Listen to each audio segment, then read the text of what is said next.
Hello everyone, welcome to my series Introduction to Illustration with Adobe Illustrator. This video is the 8th and last official video in my series. If you followed these videos from the beginning, thank you for watching. I hope you learned some things. I may post more to this series later, but I have nothing planned. In today's video, we'll look at transform functions, the transform tool, blend tools, envelope distort, and image tracing. I'll also go over some tips and tricks with guides, paths, and anchor points. Find the link to download the demo file for this video in the description box. Alright, let's get started. So first, let's look at transform functions. In this, we'll also look at how to align points, reflect objects, combine paths, and also rotating and duplicating objects. So first, let's look at aligning points. So just like objects, you can also align points together if you select them individually with the direct select tool right up here. So all we have to do is we want to select these 2 points of sort of our heart shape, and we want to align them to the right. That way they meet up and create a sort of central axis. So pretty easy. You can just use the direct select point to either individually select the points that you want aligned. So I'll just click on the end one and also the end one right here just on the red circles just to indicate which dots we need. And then all we have to do is in our control panel, either up here or in our align panel right up here, we just want to click the horizontal align right. Oops. Let's do that again. So we'll just do a marquee right here, and then we'll try that again. So yeah, horizontal align right, and then you can see that now it's all aligned on this axis right here. Okay, so let's go on to reflecting objects. So this one has the points have already been reflected, so we're just going to use our selection tool right up here. And then we will just select this one, and up in our menu bar, we're going to go transform reflect, and then we'll just choose these axes right here. So we'll just go object, transform, reflect, and then we just want the vertical one, and we want to hit the copy key. So just a copy right here, and this will make a copy of it. And then we'll get that. So now we have a separate object, and we can just move it right along here. So we can just zoom in and then just align it, the two together. So if you like, you can also even go into outline mode. So outline mode in Control Y, and then we'll just grab onto our anchor right here, and then we will just align them right on top. So just like that. And then now we have a heart shape. So these are still 2 separate objects. So if I fill one with black and the other one's empty, you can see that it's 2 objects. So we want to combine them. So one way to combine them is to just combine the paths. So right here. So we will just, what we need to do is we will just marquee the points that we want to join. So we will just highlight these ones right here, and then we're going to go path and then just join. And then now you can see that they've turned into one path, and I can just move them separately. Another shortcut key you can also use is Control-Alt-Shift-J, and this will average and join the paths together. It's not actually a shortcut key in here that you'll see. It's Alt-Control-J, but also add the shift to it. So then you can Control-Alt-Shift-J, and then you'll join, and then you can join it just like that as well. So now you can see that if I fill it, the whole shape is filled up, just like that. So finally, let's look at rotating and copying objects. So we can take this little heart shape and turn it into sort of a 5-petaled flower using the transform and transform again tools. So first off, all we have to do is select the shape we want to transform and rotate. So of course, I want to transform this black heart right here. And then I'm just going to go into my menu, into transform and rotate, and then I'm going to put some math into the panel that pops up. So I'll go object, transform, and rotate. And then right here, we can actually put some math in there. So in a circle, there's 360 degrees. And if we want a 5-petal flower, all we have to do is divide. So just a divide key right here and by 5. So you can see right here, 360 divided by 5 will create a 5-petal flower. And the great thing about Illustrator is I'll do the calculation automatically for you. And then you can see that with a preview, you can see how it's rotated. But instead of clicking OK, we're going to click copy right here. So we'll hit copy, just like that. And then afterwards, we want to use transform again. So Control or Command D, depending whether you're on an Apple or a PC. And then we will or you can even do it in the menu bar right here, object, transform, transform again. So just Control D, and then you can copy this a few times too. So we'll just do this, click Command D 2 more times, and then we'll have 5 petals. All right, so now you see that they've sort of all centered around the center of the object. So now what we can do is we can just move our shapes into the so that they're aligned at the bottom tip. So we'll just do that, and then we can leave this one right here, and then we'll just move the shape, move the points together just like this, and then I'm just going to grab them just in general, and then I'll just refine it in a little bit. So what you can do is I'll just delete this one and I'll show you how to align it. So I'm going to turn on my smart guides, just like that.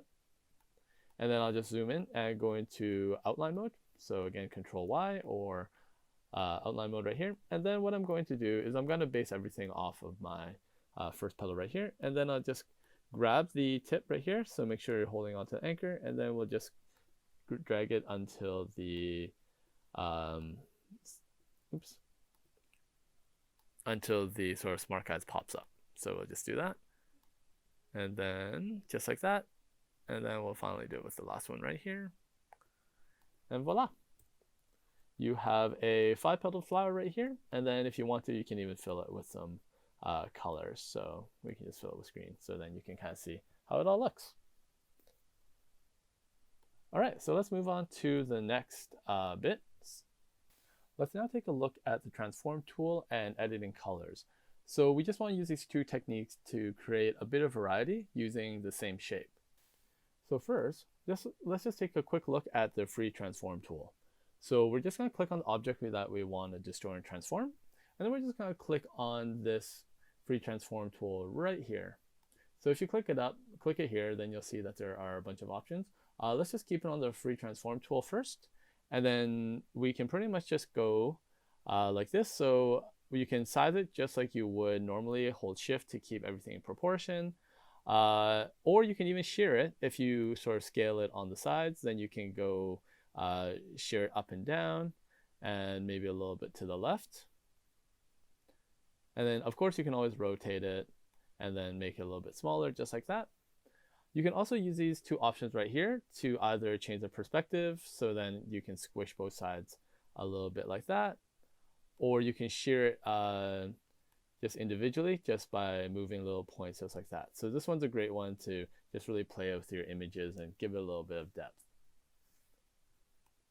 All right, so just like that, you can do that. And then what you can do is that you can just alt drag this, and then you can just distort another one.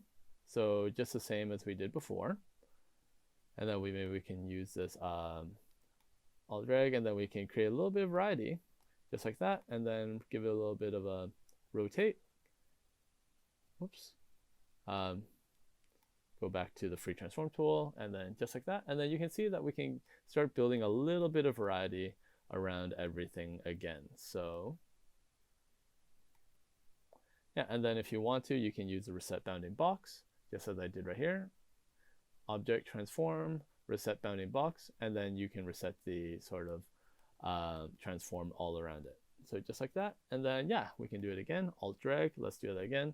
So let us just let's just start from fresh. So we'll just go object here, and then reset bounding box, and then we can just shear it again. So maybe we can shear it upwards, just like that, and then give that a little bit of rotate, and maybe make it a little bit smaller. So there we have it. So now we have a little bit more variety of the flowers. They look pretty much the same, but you can tell that they're a little bit different. So now let's look at adjusting and editing colors. So you can find adjust and edit colors in your edit menu, and then just under edit colors. So before we use that, we're gonna have to select an object that we want to edit the colors with first. So we just click on this one, and then we'll go up to edit, and then we'll go up to edit colors, and we'll go recolor artwork. So they have a bunch of other ones that you could use, but I most often use recolor artwork because it just gives me the most control. So I'll click on that. And then you can change the colors of individual colors in this one. So if I want to change this one to be a little bit more blue, or maybe a little bit lighter, you can do that. So this gives you a lot of control as well. And then if you want to change the whole color scheme, you can either click on these color schemes right here. But another thing you can do is you can go into the Edit tab right up here. So what you want to do is you want to make sure that this is clicked on. So right now, if I move it, it'll just move one color, and then I can just move it like that, which is all right too if I wanted to do that. Let's just see. Yeah, just like that. But if you want to just change the whole hue and color of the whole object, so maybe I'll keep it like that. You want to make sure that this is linked. So you want to click on that and you just want to make sure it's linked. And that way you can actually just dial, sort of rotate it just like that. So then you just hit, once you have a nice color scheme that you like, you can hit OK. So you can try using the same thing on all these other flowers right here. So again, I'll just go to Edit and then Recolor Artwork. And then if you want to change the colors individually, feel free to do that, just like that, if you like. So maybe this time we'll make a little bit of a light purple, just like that. And then we can choose the other color in there, and then also maybe change that to maybe a deeper purple, just like that. And then if you want to play around with it again, you can also play around with the color wheel, just like that one. So maybe we want to just take it down just like that. And if we want to change the whole hue of it, then you just click on the link here, and then you can dial with the hue saturation to just change it up. So yeah, that little purple looks nice, and then we'll just reduce saturation to make it look more naturalistic. And then this way, you can add a little bit of color throughout your composition. So now let's look at blend tools and make some cool effects. So the blend tool is a really interesting tool in Adobe Illustrator in that it takes one object and then sort of calculates the transition to another object. So it'll take a sort of like square and turn it to a pentagon. And it can also take other effects like gradients to another gradient, or a stroke to another stroke width to another stroke width, or color to color. So it's a pretty handy little tool that I don't use quite often, but can achieve some really interesting results. So to use the blend tool, all you'll need to do is you'll need to select your blend tool, which is the square turning to a circle button on your toolbar right here. And then all you have to do is then click on this one, and then you just hover over an object until you get the star icon. So and then once you do that, you click on that, and then you go to the next one until you get the icon with the little plus icon, just like that. And then you'll see that you'll get sort of a transition from one object to another. So sometimes the result isn't quite what you anticipate. So something that you might have to do is that you might have to reverse the path direction. So let's just try this out, and then we will select one of our objects. So we'll double click into it just to select either the square or the pentagon right here. And we're going to go to Object, and we're going to go to Path, and then we'll go reverse path direction. So then you can see right now that it actually works a little bit better. Sometimes it doesn't work quite on the first object, so you might want to check the second object right here, and then you want to try the same thing. So sometimes it works, sometimes it doesn't. In this case, both of them work, which is quite nice. So also you can also change the result sometimes if you reverse the path direction as well, and then you can do this to see which one you like the most. So I think this one looks pretty good, so we'll keep it at this one. All right, so let's get out of here and then try to apply it to this stroke right here. So to take this blend and then apply it to this one, we're first going to have to select this blend and the shape together. And then what we need to do is we just need to go into our object menu right up here, and then we want to go to blend. So you can see blend, and then we'll replace the spline. So we'll go blend, and then we'll go replace spline, and then Adobe Illustrator will then move this shape right along the path right here. So then we'll hit replace spline, and you can see. So right now it doesn't really look like much because just of the option that we chose. So to change that, we'll just highlight the shape again, and then we're going to double click on our blend tool right here.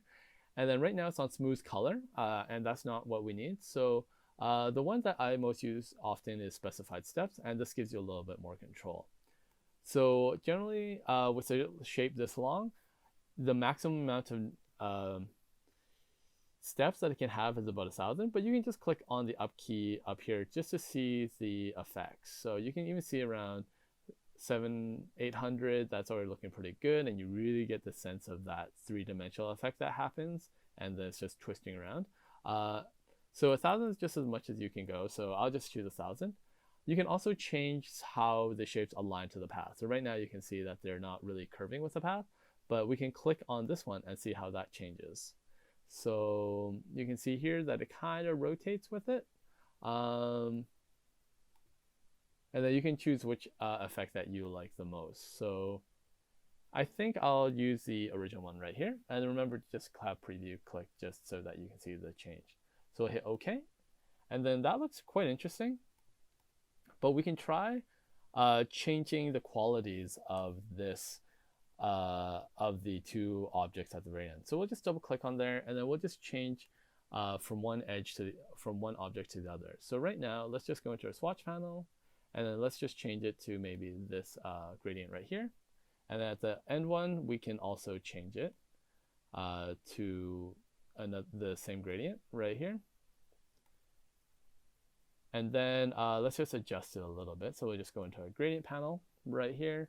And then let's change a little bit of the color. So maybe we'll turn this one to be a darker red. And then we'll remove these colors right up here. Oh, let me just do that again. So a darker red, just like that. And then maybe I'll turn this one to a bright yellow. Yeah, so then you can kind of see that it just flips around. And that looks all right. And then what we can also do is we can also maybe change the stroke. So maybe on one of them, we can put a dashed line.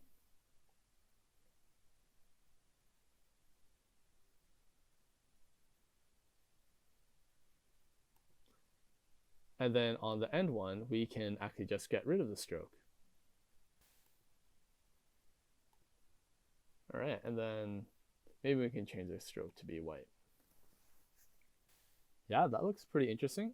Another thing that we can also do is we can reverse the direction of the spine. So we can play around with that. So maybe if we reverse it, you'll see that the shapes mix up. So this one you can see right here. Now pops up to the size, pops up to the front, I mean. And then we can even make it a little bit bigger to give it a little bit of impact.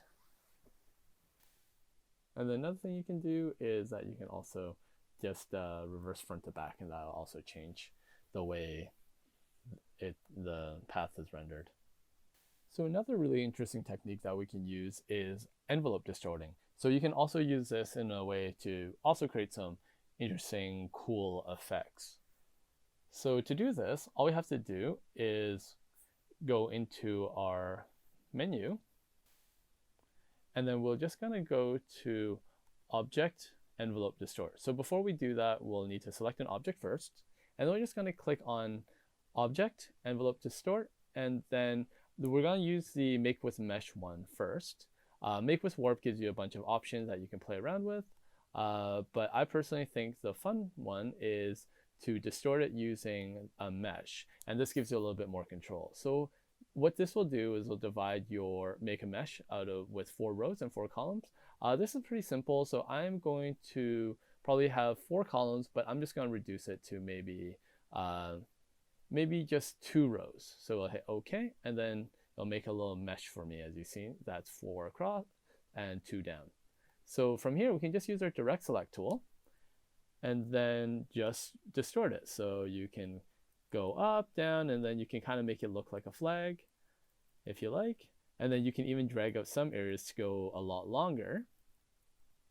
And then you can also make ones a little bit shorter, so you can really play around with it. And then what's really great too is that you can even take individual points within the grid and then distort these points individually. So just zoom in there, and then you can see if you just grab the handlebars of each of the points, so just like here, that you can adjust it so even within the grid, and that can create some interesting effects as well. So now let's take a look at using envelope distort with a top object. So this is really simple. Basically, it'll take this shape or shapes or group of shapes and then sort of warp it within this shape right here. So to do so is quite simple. You just grab both of the shapes, make sure that the object that you want to put this in within is of course on the top, as this was the top object. Go back to object, envelope distort, and then just make with top object right here. And then you can see how the brushstrokes sort of wrap around the circle shapes, giving a sort of 3D effect. That might be really fun to do, a little bit of effect that you can use in some of your own graphics to sort of give a little bit of volume and a little bit of interest in distort without making it something too complicated. So the final little tip and trick that I like to introduce to you is using image tracing. So image tracing is a really powerful tool in Adobe Illustrator, and it turns any photograph or raster image into and interprets it into a vector graphic. It can be quite powerful, but I personally don't use it too much because you lose a little bit of control, but you can create some interesting effects. So to do an image trace, all you have to do is find some photography from online. So here you can see that I got some brushstrokes from a stock photography website with even the watermarks still on it. And this picture of a cat I just found from unsplash.com, and you can find similar on any creative royalty-free image site.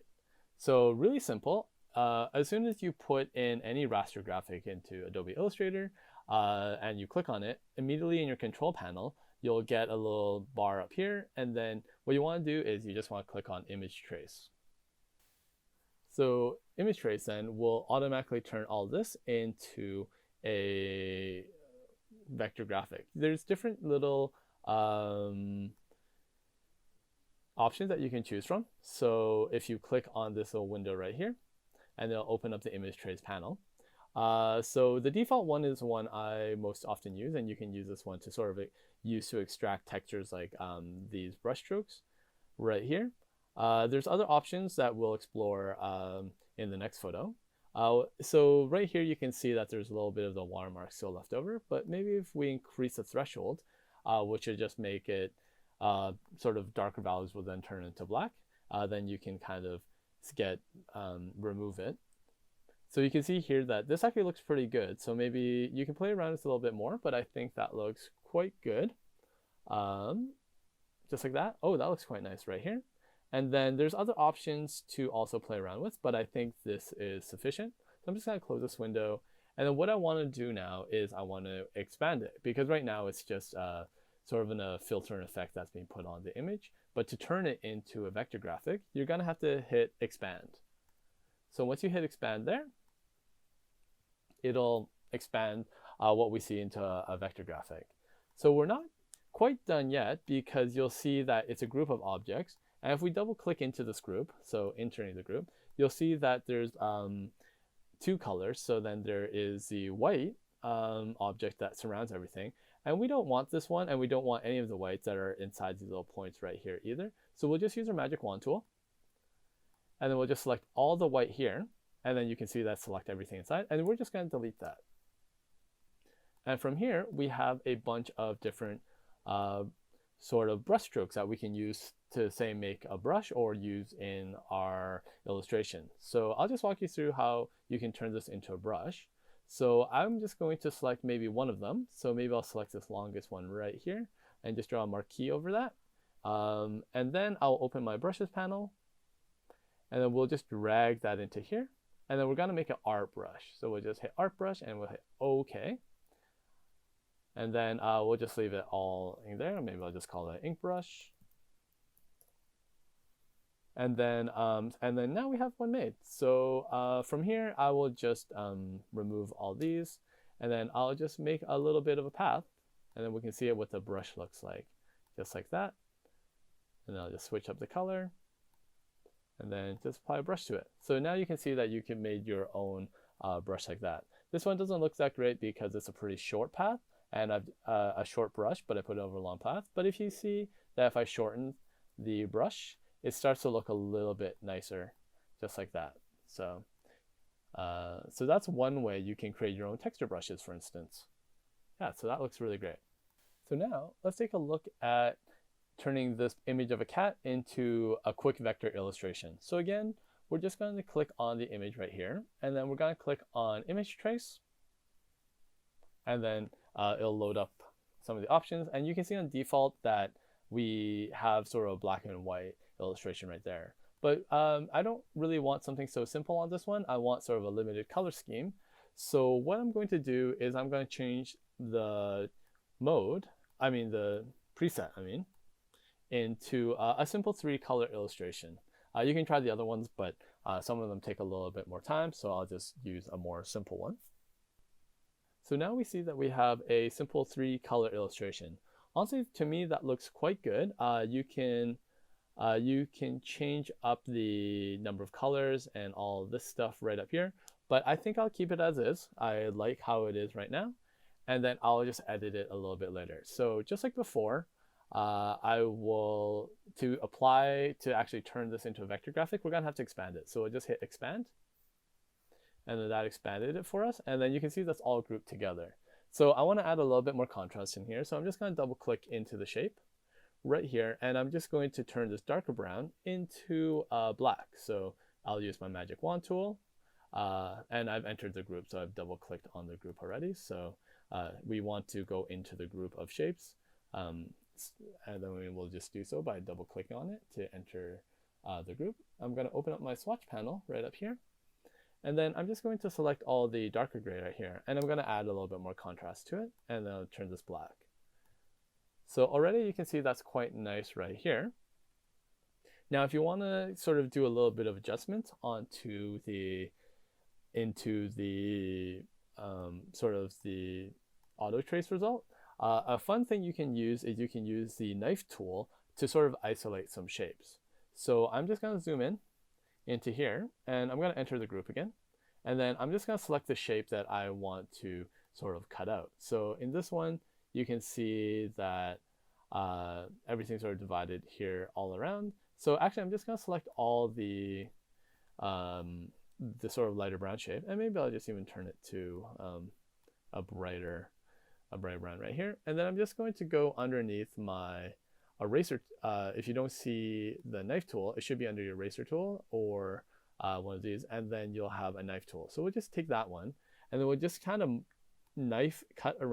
use the knife tool to cut around a shape that we want to isolate. So just like there, and then maybe around this other eye, just right there, just like that.